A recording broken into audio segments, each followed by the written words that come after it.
Assalamualaikum warahmatullahi wabarakatuh. Perkenalkan, nama saya Ahmad Zaki Jutama, NIM 231107/2002, kelas 2B D4 Telekomunikasi. Baiklah, pada kesempatan kali ini saya akan mempresentasikan laporan antena saya yang berjudul Perancangan Simulasi Fabrikasi dan Pengukuran Antena Dipol Frekuensi 920 sampai 923 MHz.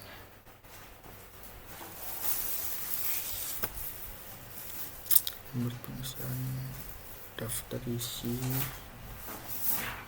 Bab 1 itu pendahuluan, latar belakang. Di era komunikasi modern saat ini, kebutuhan akan pertukaran informasi secara cepat dan air kabel semakin meningkat. Salah satu komponen penting dalam sistem komunikasi tersebut yaitu antena, yang berfungsi sebagai penghubung antara sinyal listrik dan gelombang elektromagnetik. Antena dipol ini dipilih karena memiliki struktur yang sederhana, mudah dirancang, dan cukup efisien dalam berbagai aplikasi. Praktikum ini difokuskan untuk menganalisis hubungan antara dimensi fisik antena terhadap performa transmisinya, terutama dilihat dari parameter phase wear dan impedansi. Rumusan masalahnya itu ada 4, tujuannya itu juga ada 4. Bab 2 itu teori pendukung. Teori pendukung antena dipol merupakan antena yang terdiri dari dua elemen konduktor sejajar, di mana panjang total antena biasanya setara dengan setengah panjang gelombang dari frekuensi kerja. Jika panjang antena sesuai, maka terjadi resonansi, di mana pemancaran daya menjadi maksimal dan pantulan daya minimal. Parameter utama yang digunakan dalam evaluasi performa antena yaitu return loss, idealnya itu di bawah minus 10 dB. Phase wear yaitu idealnya mendekati 1, maksimal 2. Untuk impedansi, standar sistemnya itu 50 ohm.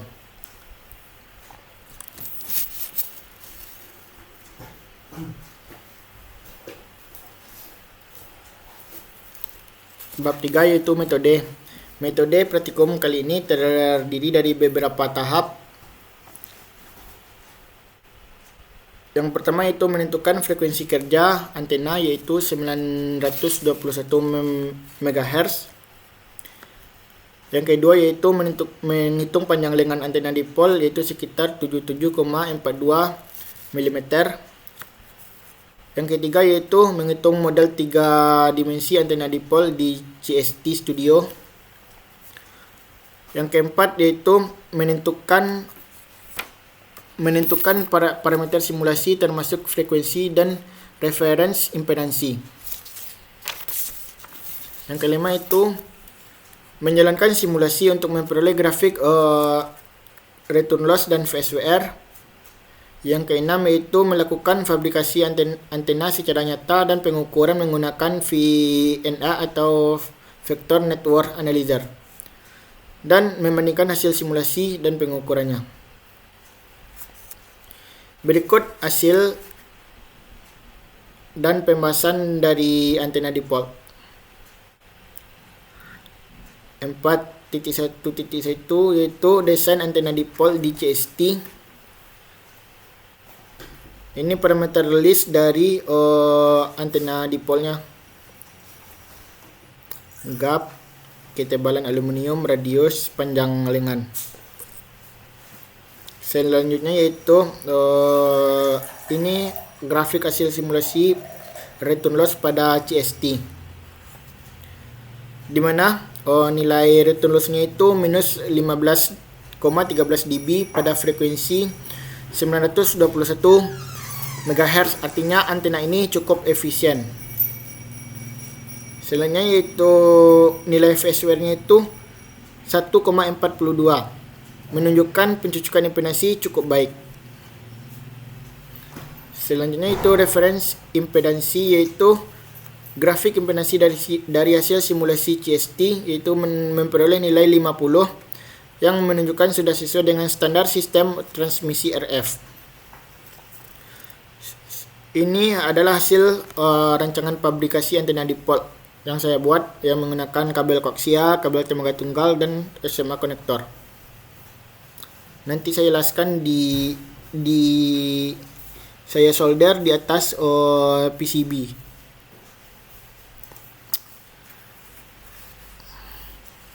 Hasil pengukuran dengan network analyzer itu seperti ini, di mana nilai return loss-nya itu terdapat minus 7,15 dB pada frekuensi kerjanya itu 716,98 MHz, di mana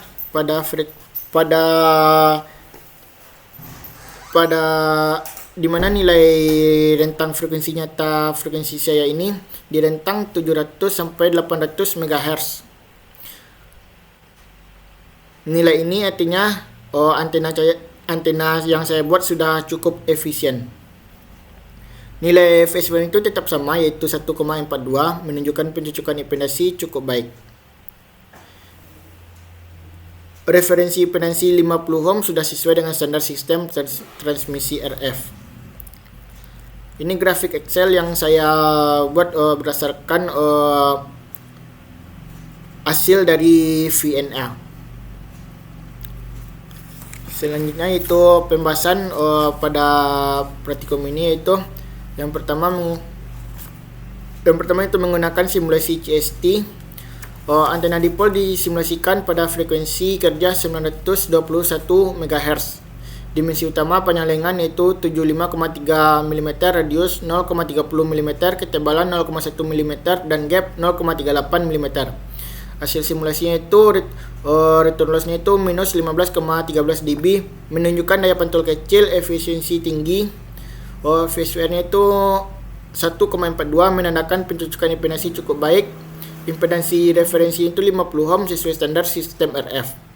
Meskipun panjang lengan sedikit lebih pendek dari nilai ideal 81,5 mm, antena tetap menunjukkan performa baik.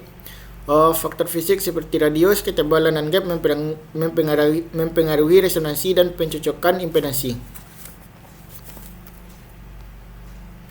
Berdasarkan pengujian nyata menggunakan VNA, hasil pengukurannya menunjukkan return loss itu minus 7,15 dB pada frekuensi 716,98 MHz, menunjukkan efisiensi menurun dibandingkan simulasi CST.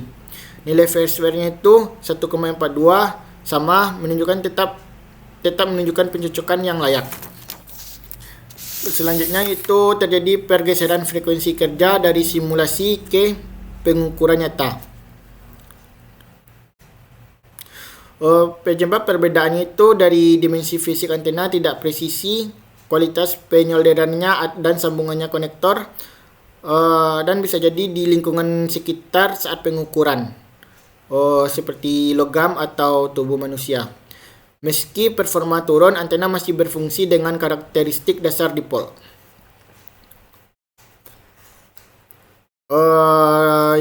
Bab 5 itu penutup. Kesimpulannya dari antena ini yaitu yang pertama, panjang lengan antena mempengaruhi performa, terbukti dari nilai return loss sama dengan minus 15,13 dB saat panjang optimal 7,42 mm. Kedua itu phase wear sebesar 1,42 menunjukkan pencocokan impedansi cukup baik. Yang ketiga yaitu simulasi dan realisasi menunjukkan perbedaan, namun secara umum antena masih layak digunakan. Yang keempat itu perlu evaluasi fabrikasi agar hasil nyata lebih mendekati hasil simulasi.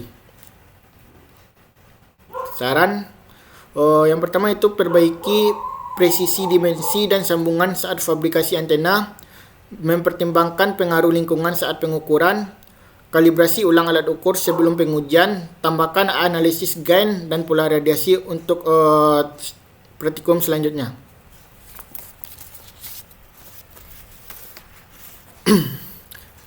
Jadi secara umum antena yang saya rancang ini sudah bekerja dengan baik meskipun masih ada gap antara hasil simulasi dan hasil pengukuran nyata. Hal ini diatasi dengan optimasi dimensi dan pengujian yang lebih presisi ke depan. Demikian presentasi yang dapat saya sampaikan. Terima kasih atas perhatian Bapak dan teman-teman semua. Saya akhiri dengan wabillahi taufiq wal hidayah. Assalamualaikum warahmatullahi wabarakatuh.